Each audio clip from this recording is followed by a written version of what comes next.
morning, everyone. So nice to see you here on our second day, a very exciting day where we'll be presenting our academic plan. I'm going to begin with acknowledgements because I usually forget them at the end. I get so excited that I forget them, and I want to make sure that I mention the people who are behind this plan. It's not a plan by one individual. A lot of work has gone into this, and I want to thank first and foremost our wonderful rector, Gustavo Mesh. Together we have forged this plan.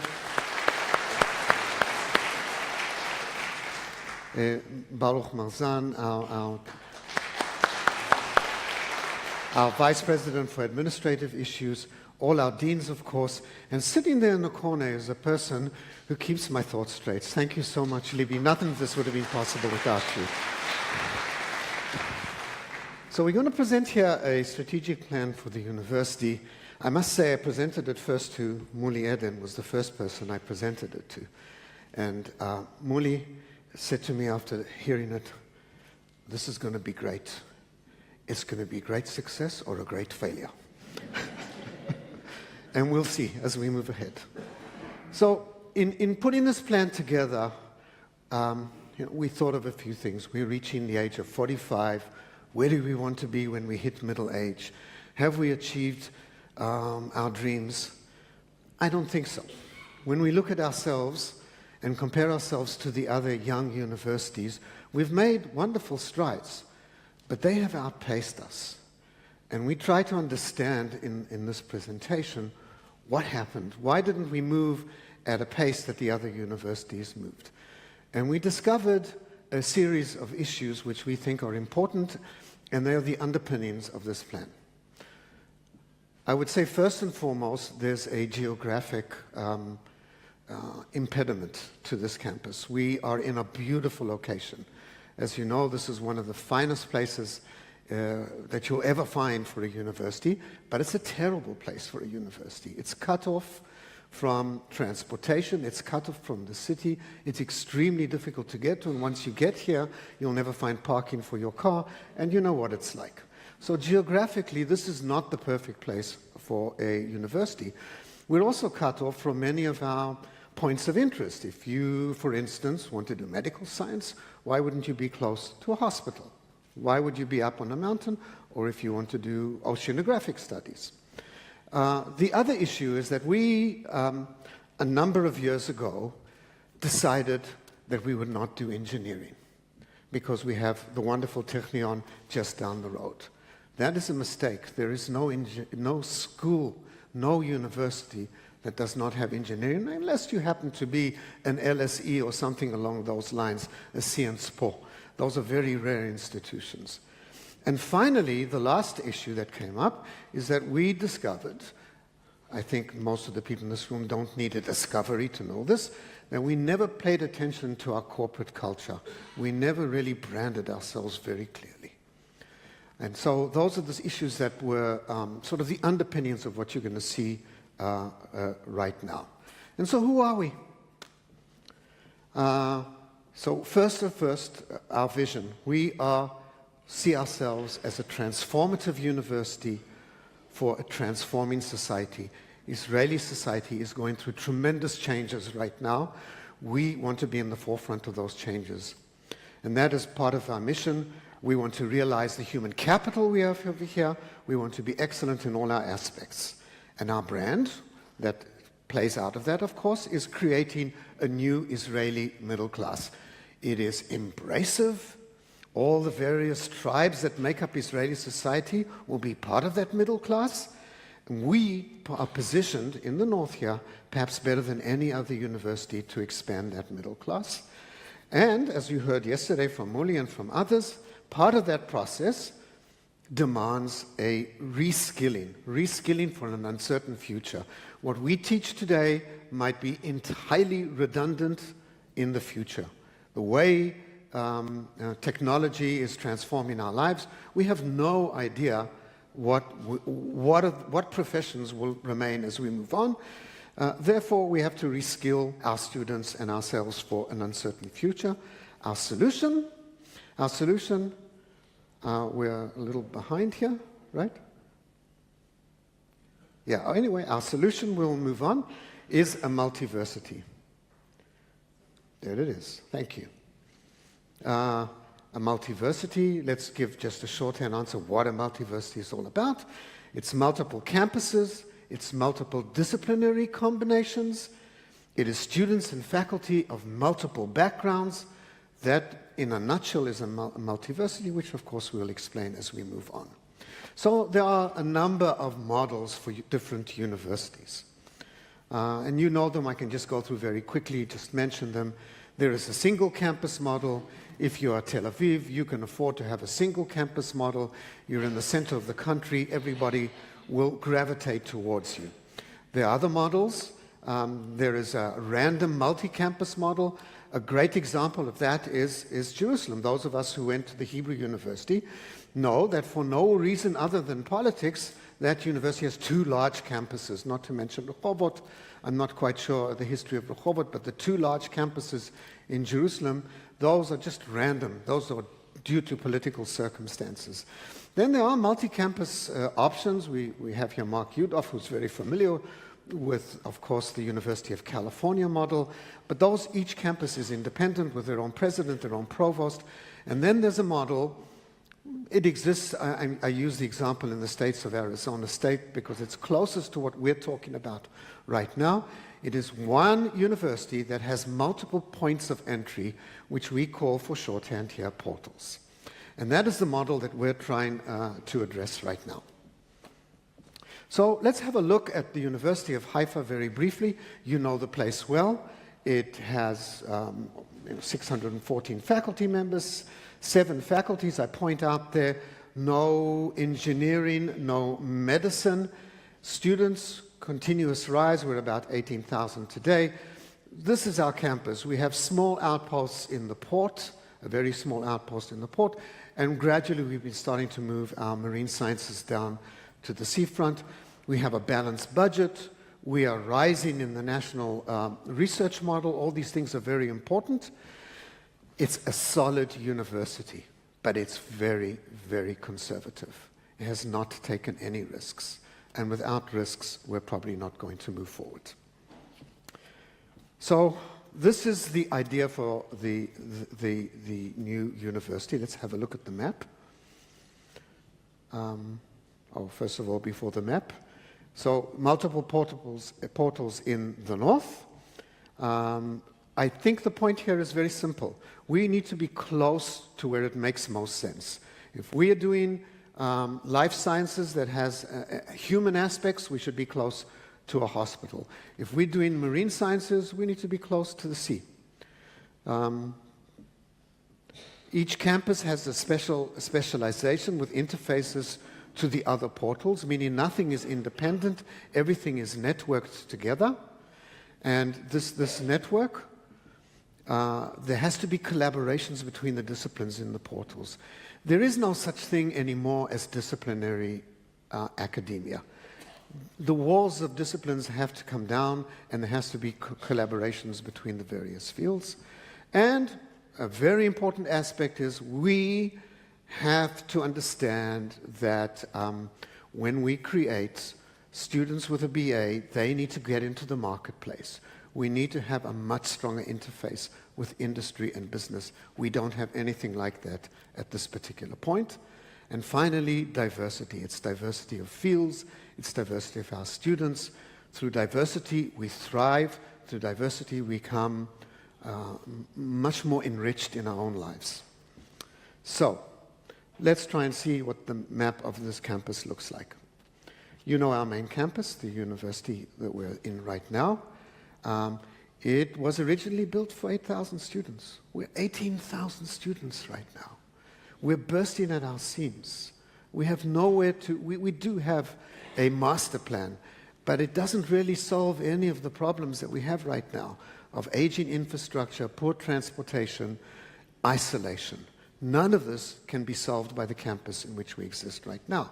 So in order to grow and in order to move into new fields, we need to move. And let's have a look at some of the places where we might move and some of the places where we've already moved. We've already begun a move down to Cheker Yamim Bagamim, you know, that building, the entry to Haifa where marine research is done.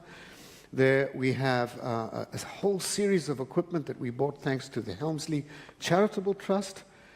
We are now undoubtedly the leaders in marine sciences in Israel. And most importantly, we have placed this on the seafront where it belongs and not up here on the mountain. It is important to be close to our areas of research. We also have made other moves. We have a small campus in the port area. Today it serves a few graduate programs. It does very well over there. But it has a tremendous advantage, because if the train cannot reach this campus has to go to the train station. The way for a university to develop is to have easier access to the campus. And so for those purposes, because there's a train station down there, because there's a lot of private building of student housing, and because of the commercialization of the port area, it makes all the sense to move down there a high-demand faculty that today resides on the mountain. Whether that is law or perhaps some other discipline, that is yet to be decided. But it makes no sense to keep a high-demand faculty up here on the mountain. It needs to be moved down close to a train station, close to an area which is developing quite rapidly, and close to new student housing that exists over there. And so that's our idea on the campus over there.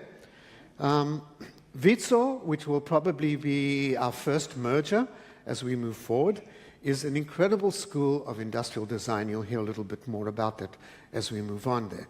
It is also in an incredibly good location for us. It's in one of the most exciting places, downtown Haifa. There's a lot going on there during the day, during night. We all know that there's not too much nightlife in Haifa. There's quite a lot in that particular location. And it introduces industrial design and architecture, fields that we don't have for ourselves. And then there is Rambam, which is a major transformative move for us. By virtue of moving our health sciences down there, by virtue of moving some of our life sciences down there, we expect to enter the major leagues of biomedical research. That is what we're trying to do by moving down into Rambam. But think of Rambam for a moment. I don't know any example of this anywhere. There are going to be 3 research entities on one campus. Usually there are these tremendous walls separating universities and research institutes. By placing our faculties down there on the Rambam campus, we are removing barriers, we are effacing borders, and we are creating an entity, a campus, where three institutions, Technion's Medical School, Rambam Research, and Haifa will collaborate for the better of this country, for the better of the North. And of course, I think this is just going to be revolutionary. Other places will copy this as we move forward in the future.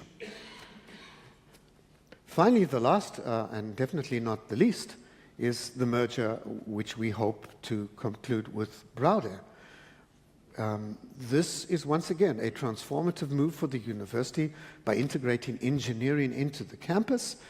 It also has this incredible profile of translational research. Its ability to work with industry. There's one thing that I keep forgetting to talk to you about, Arya, and we should mention it when you get up here. You send students every single year to MIT. Not only do you place students in industry, but you've managed to break the barriers between colleges and university at the highest level, and of course we want to be part of that. 3 to 4 every year. Incredible. So that is what we hope this place will look like, not in 20 years, 5 years down the road. Let's have a look.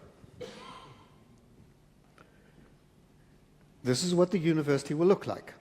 There are 2 aspects of this that I've not discussed, and I'll just mention very, very briefly. We have one of the portals into the university is in China. I will not say will be in China. It is already in China. We already have a building on the campus of East China Normal University in Shanghai. It is functioning and will have graduate students and will have major activity as early as this coming academic year. This is only one of the entities that we have in China. We have large collaborations with a major commercial entity called Wahaha, and they are funding graduate students from the Chinese Academic of Sciences to come here and complete PhDs at the University of Haifa. The Chinese Academic, it's Chinese Academy of Sciences will be sending their graduate students to this university. I will say in a nutshell, truth for full disclosure, Chinese are under the impression that all of us are descendants of Einstein. I'm not going to disabuse them as long as this works well for us. Yeah. There's a big question mark there because there are other ventures on the horizon. There is talk of another faculty of agriculture, one that moves technology together with agriculture. Lately, I hear rumblings about another medical school, perhaps. This has been happening over the last couple of weeks, and many other possibilities that we leave in that question mark for some other discussions. So, when we think of this university, 5 years down the road, this is what it's going to look like. We're going to move from a single campus to a multi-campus, very crowded to a potential for growth, secluded to integrated in the north, a little local, we're going to become glocal. I love using that word, combination of local and glocal, where the local informs the global and the global informs the local. And of course, new fields of knowledge, which we are lacking right now. This is I think, quite a transformative vision for 5 years, and I'm sure some of you are wondering, how's this going to happen? How are they going to fund this? We'll get to that in a moment. Let's just look very briefly at some points over here. This is what a brief summary of what we've done so far. Let's go one by one very briefly. So this is the university's geography as we move towards 2022, merely 5 years from now. We've discussed all of this. The China portal is already up. Rambam is moving ahead at fantastic pace. Both Browder and Witzel have some legal issues, but I'm sure we'll overcome them in the not-too-distant future. Thanks very much to Rivka Vatmani, who has been very central in helping us move forward. Beyond the university's geography, our research goals, this might strike you, I know it strikes Fred, as being too modest.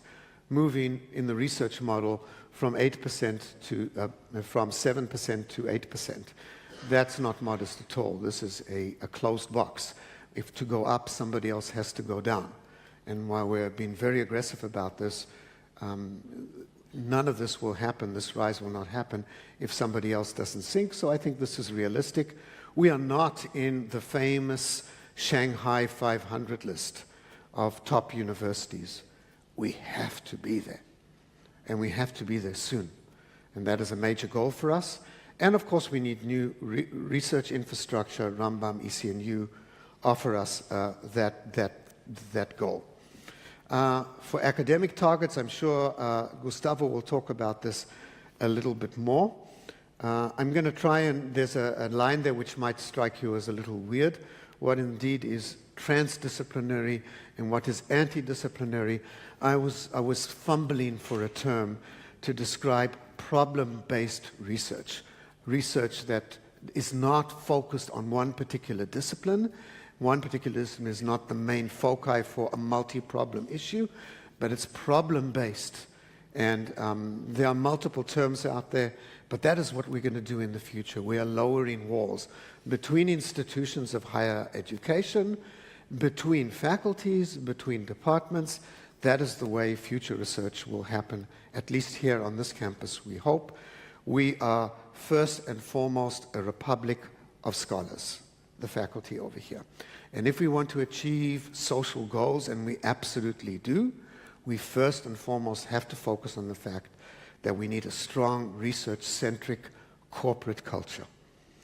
And it's easy to say, it's hard to implement, therefore we need metrics to measure ourselves constantly and make sure that we're achieving this. As far as our students are concerned, we expect to rise by virtue of these mergers. We expect to pay attention to quality. Now, I want to say a word about quality. Just a few moments ago, I told you that we want to expand Israel's middle class. How do you do that if you focus on quality? Well, I'll say here, with a hand on my heart, that the various measurements that we have of quality right now are imperfect. And using just a psychometric exam or Bagrut as a measurement of quality, you miss a lot of people. So we'll allow our neighbors, the Technion, to go for the top 5 percentile. I am sure we will find the right quality of students in the 25 percentile. And that is what we're going to do as we move forward and look at our students. Maybe Gustavo will elaborate just a little bit more on this. We have to measure. We have never measured enough. We have to measure, and we have to make sure that our students find jobs. We have to have a placement center, just as one has in most American universities, something that does not exist at this university and does not exist at many others. As far as our faculty is concerned, we are going through a sea change. The generation to which Gustavo and I belong, we're leaving. We're the founding generation is moving on. And we all know that those who are coming in our place to take our place are so much better than we are. They are bringing a quality to this university that will allow us to fulfill this plan. And we are so proud that they're better than we are. Yeah. Another thing that we would like, if you just go back for 1 second, leave me, there's one other point. I know I'm running out of time, but there's one other point. I want to look at this point of adjunct professors from industry. Just give you a slight explanation. It's difficult for us to compete, let's say, with the Technion for professors in computer science, the number that we will need due to this expansion.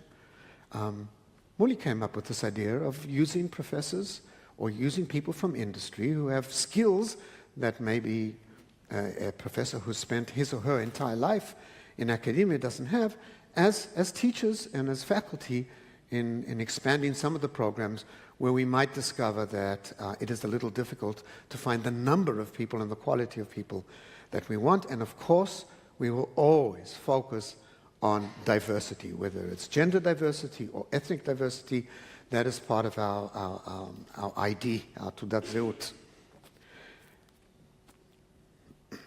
Our international reach, I think we've already mentioned this. I'll just mention one point that's a little interesting over there. The president of the Technion came to me. You know they have this huge campus in Shantou, which is a little off-the-beaten-track city in China. It's not a little city, but it's off the beaten track. There are no little cities in China. And suggested that we collaborate with them in teaching humanities, especially the type of humanities that Chinese are most interested in, which is Jewish and Israeli studies. We may be doing that. We also have robust international collaborations with Texas A&M. For obvious reasons, we're beginning this with NYU too, and there are many, many other options as we move forward. So this is the big issue right now, building the brand around a multi-campus university, this Multiversity. Part of it will be providing pedagogical focuses on the 3 C's. We're just going to tear up the book on clock, content, and credentials. How long does it take a student to finish a degree? Can you do 6 semesters in 2 years rather than in 3 years? Perhaps you want to do part of your studies now and some later, some online, some on campus. As far as content is concerned, we absolutely have to throw out the book and teach people not only disciplinary skills, but give them a toolbox in case those disciplines become redundant as we move into the future. And credentials. Maybe some students will want just a micro degree, 4 or 5 courses rather than a full degree. Maybe some students will want to do part of their degree here, part of the degree at another university, and a third part of the degree somewhere else. We have to throw out the book if we want to be innovative and different. And part of this is the rebranding. Now, how are we going to get there? This is a big dream. How are we going to get there? This obviously costs a lot of money. Part of this will be funded, and maybe Rivka will say a few words about this. Part of this will be funded through the Council of Higher Education, through VATAT for the planning committee, because there will be costs involved in these mergers. But a part of this will have to be, a significant part of this, will have to be part of our fundraising campaign. We have ambitious plans for our 50th anniversary, which we cannot accomplish on our own. There is no way we can accomplish them on our own. It takes a whole village to accomplish this vision. And that village happens to be in this room.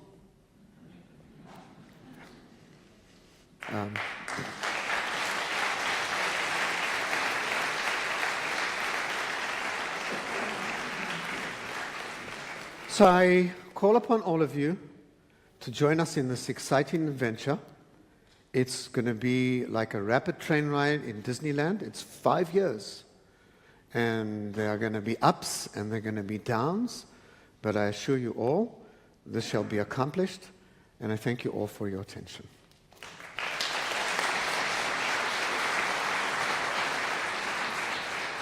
I'd like to ask the distinguished members of our panel to come up right now. The Council of Higher Education Law, and there are 25 members in the Council for Higher Education, and the chair is the Minister of Education. The Council for Higher Education serves as the state of Israel's leading body for all matters related to higher education. We say that next to the Council for Higher Education, there is also the Planning and Budgeting Committee, and it was established by government decision in 1977.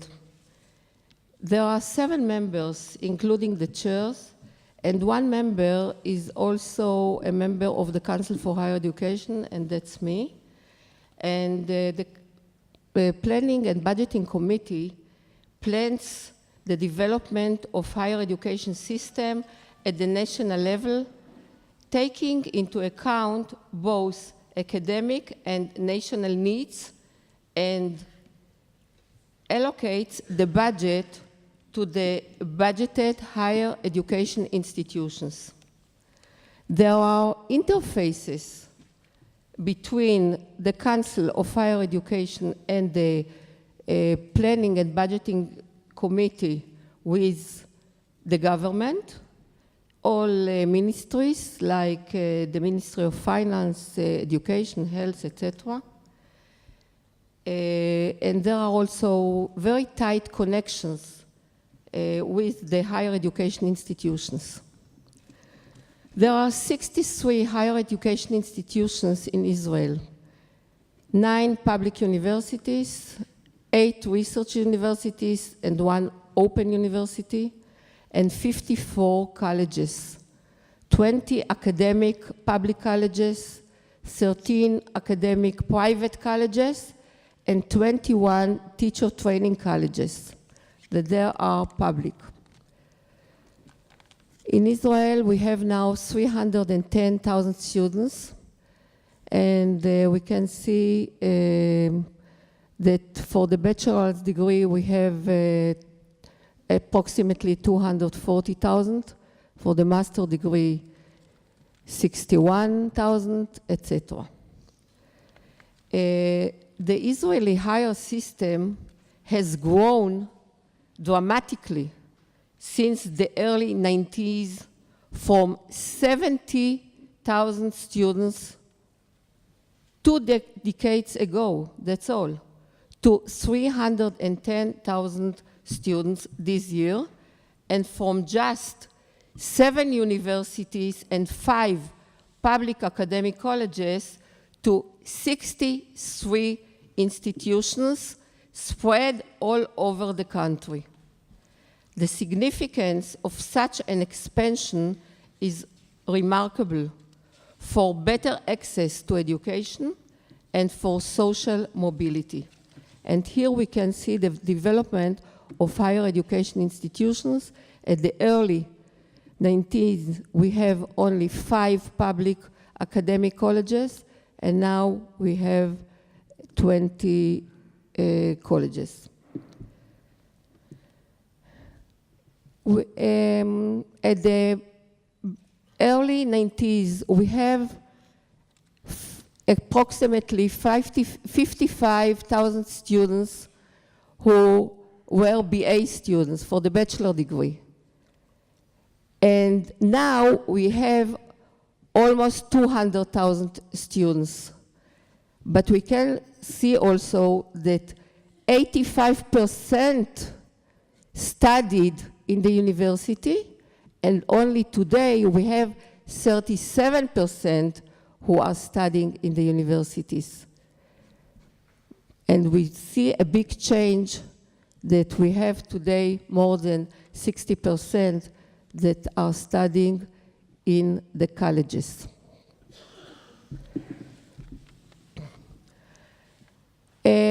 For the priorities for us in the next 5 coming years is excellence in research and science, investing in research infrastructure, innovation in teaching and improving the quality of teaching, creating the new campus.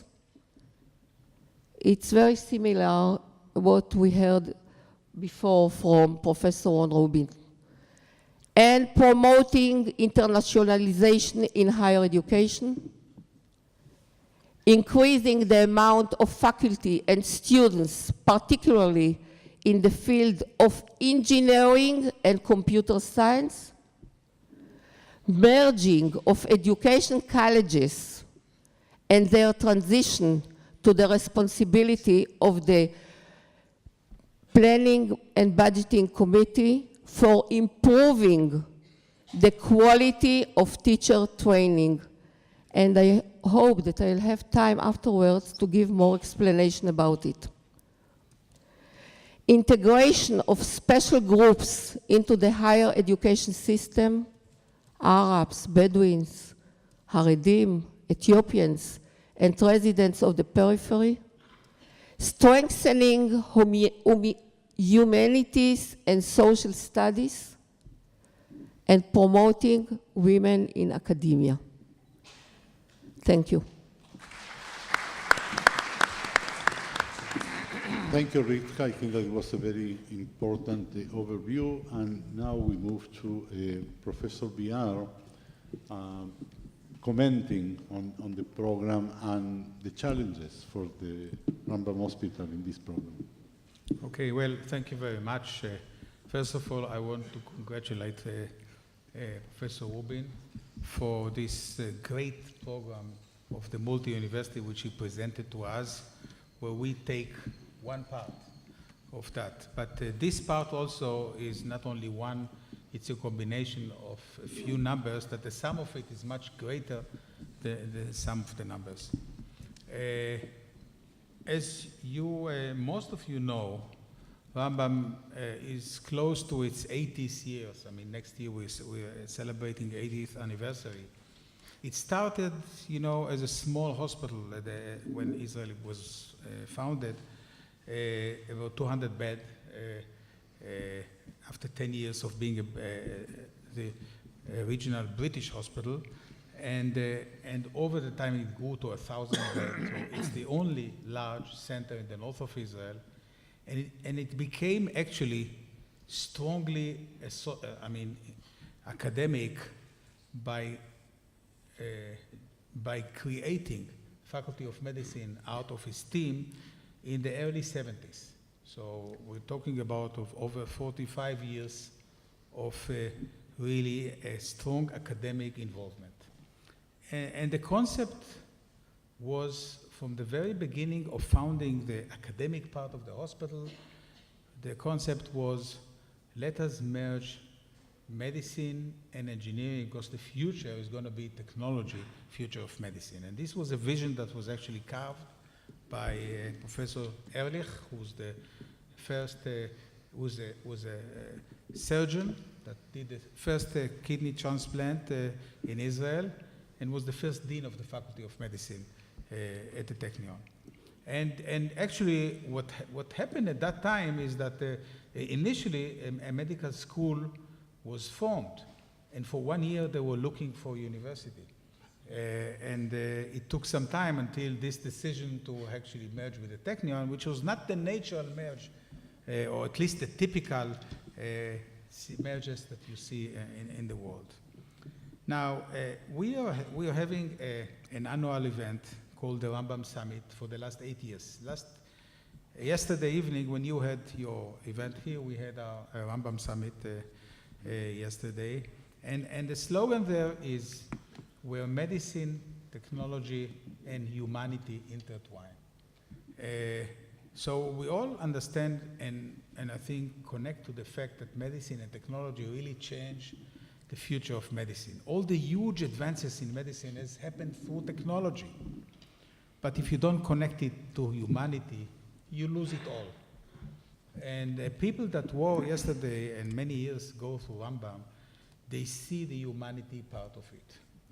Now, in terms of official collaborations, we do have inherent collaborations, obviously, with the Technion being, the founder of the medical school with them and giving the major services for education and research with the medical school there. But over the years, I think what we have seen is that there were lots of ties that were generated bottom-up from the field with the university, with many faculties or disciplines here at the university, whether it's nursing or public health or occupational therapy or psychology, you name it, all the humanitarian aspects of medicine. And as you know, if we have this number of physicians in the hospital, we have 3 times more all the allied professionals, which are all actually, the home is here at this university. So we already have ongoing ties of research in all these many disciplines that involve a lot of humanity, humanitarian aspect in addition to nursing, which is the major force that actually gives care.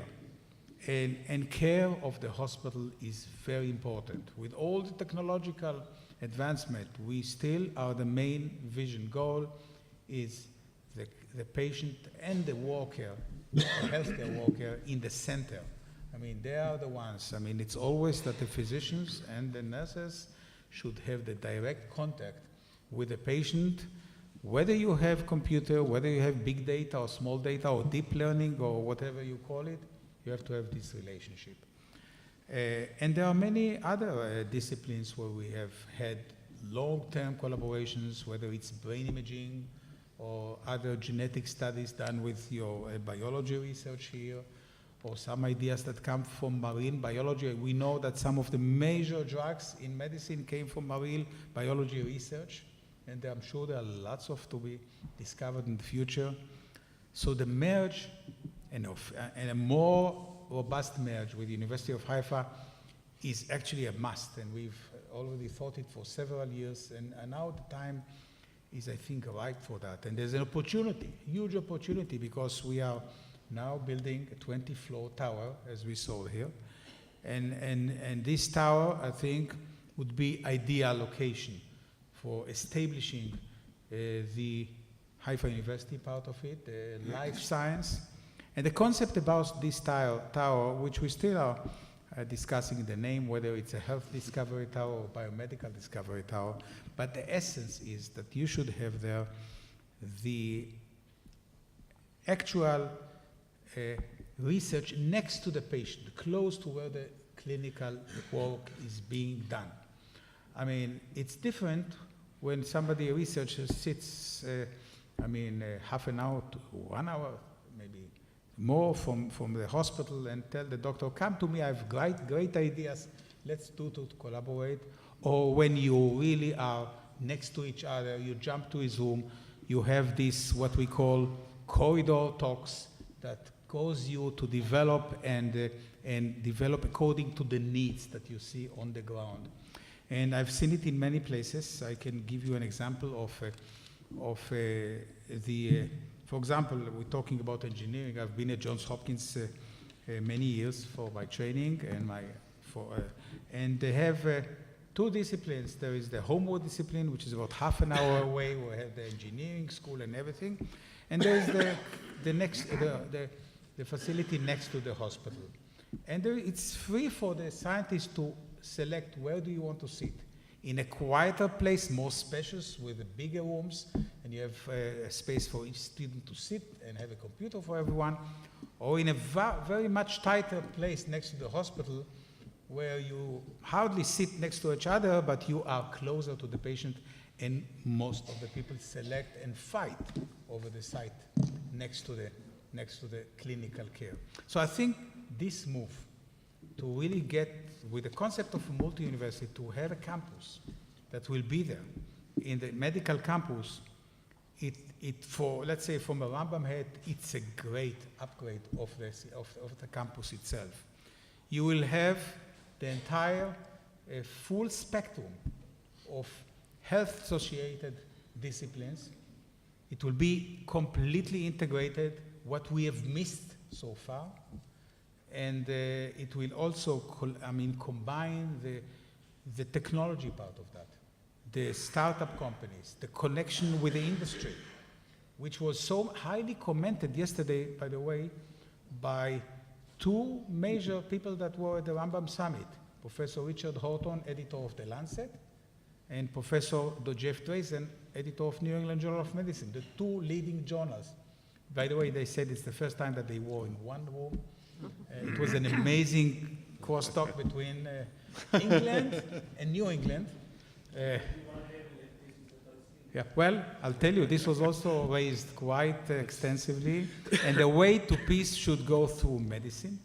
I can tell you, there is diversity there is a multi-ethnicity, there is multicultural, it's really a great thing. So I think it's really a great connection and a great combination. And I can tell you, I've talked to Fred Tauber about 2 years ago, and I've been talking to Ron Rubin for the last year or more, since before even it started, and we are enthusiastic about that plan. That's the highest priority on our side. I think it's going to make a difference. It's going to make a change. It's going to have an impact on the life here, on the region, and it could create a campus that will be a pride for all of us.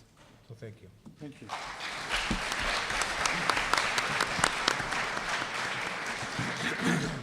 And now we turn to Professor David Alexander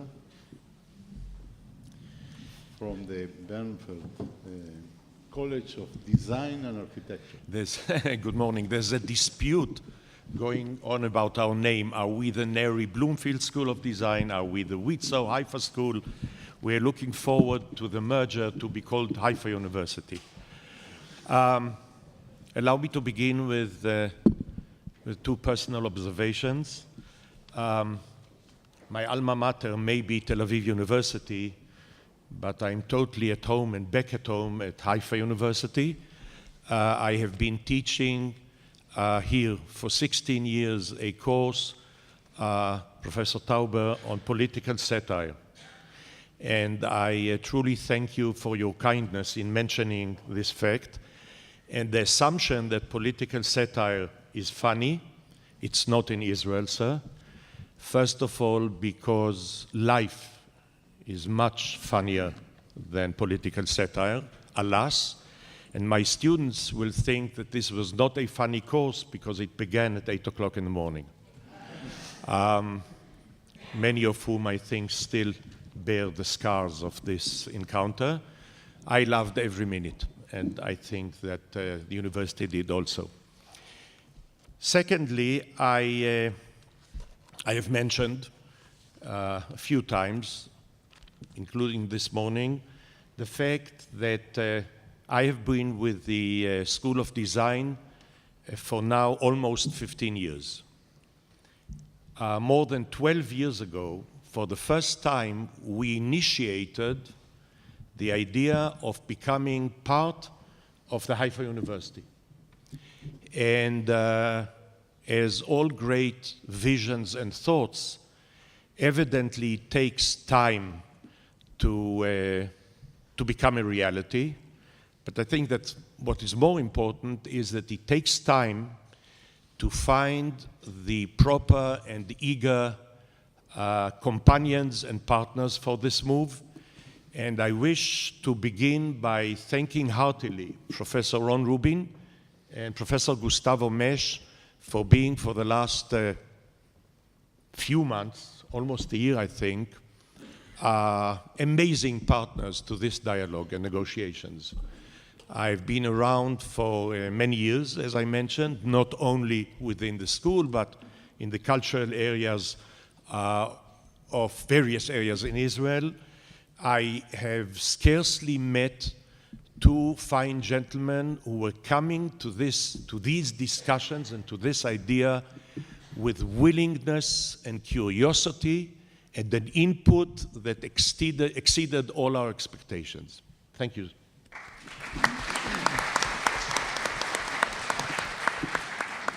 Having said that, I could pass on the microphone to the next speaker. However, I will say a few words, first of all, about our current school and where we think or we hope we are heading. We are home-based at Haifa's German colony, as has been mentioned. First of all, we are closer than this campus to the hospital, always a good neighborhood. Particularly when you run a school of design with 800 youngsters who are forever a noisy crowd and very vibrant and extremely creative.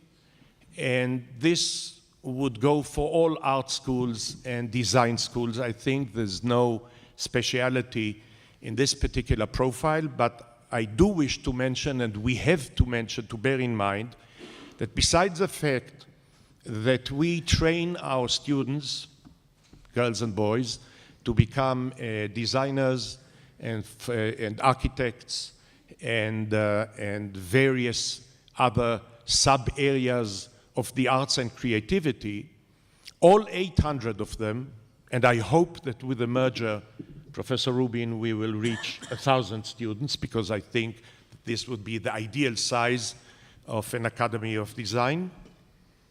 All 800 of them, without an exception, are also trained as future teachers of these particular disciplines for the Israeli, to enter Israeli high school system. I'm time and again asked, particularly by the ever-changing ministers of education in Israel, how many of our graduates are indeed teachers once they're out of school. 4 years in the case of most disciplines, 5 years in the case of architecture.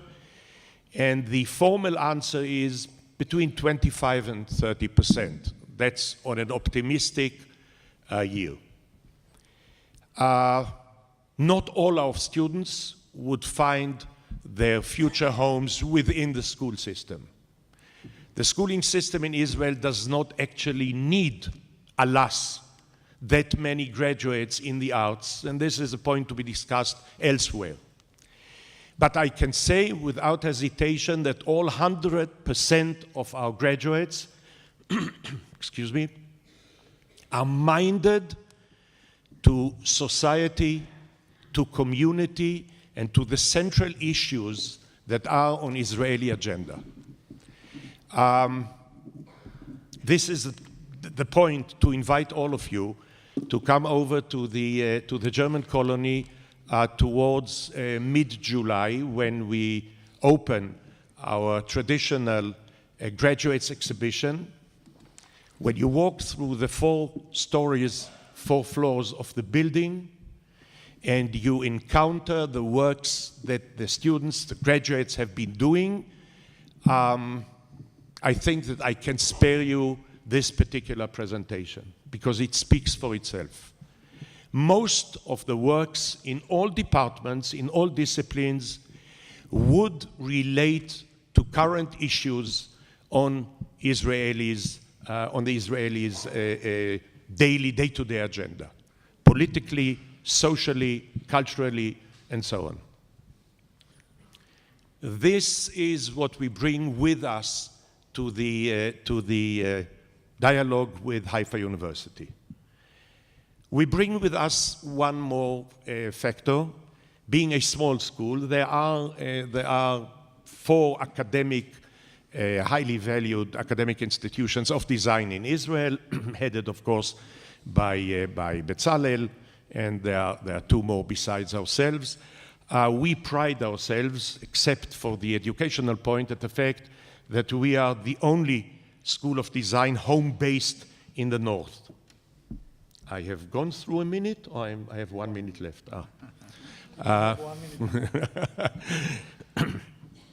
I think that this point of being based in the north is an extremely important value, and what we intend to do once the merger would come about is, as Professor Rubin said beforehand, was to reevaluate the skills that our students are encountered by. The area of design forever is changing, and it has to be checked time and again and revisited. And this is actually what we will be doing. It will be an important junction on the way between being a single or separate entity to becoming part of the university, not only to seek the internal relations with other departments, which, and you can let your mind wander wherever you want, because design nowadays is part and parcel of all disciplines and areas of expertise. But at the same time, I think that what we wish to bring to this merger is the new profile, ever new profile, of cultural leaders in Israel. This is a theory that can be developed over time. It will suffice if I will say that if our graduates indeed will become masters of society and education and creativity in the north as well as all over Israel, then we have accomplished our part of this multi-university mission. Thank you. Thank you very much.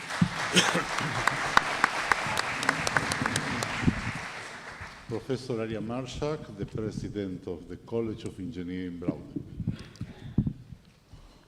Last year, I got a phone call from a good friend of mine, sitting there, Professor Itzik Samuel. He asked me whether merging our college to Haifa University is feasible. My immediate answer was absolutely yes. But it was turned out that we are going to face many obstacles. But since I believe that the merging will be a win-win-win for all the stakeholders involved, I'm going to be very keen in pushing this process. Ron Rubin started his vision, which is one of the basics of strategy. I would like to start with the complementary factor, mission. The mission of Off-Broad Academic College is bridging gaps between the populations in the Galilee and Israel. Nowadays, we are going to adjust this mission. We are going to add one more factor.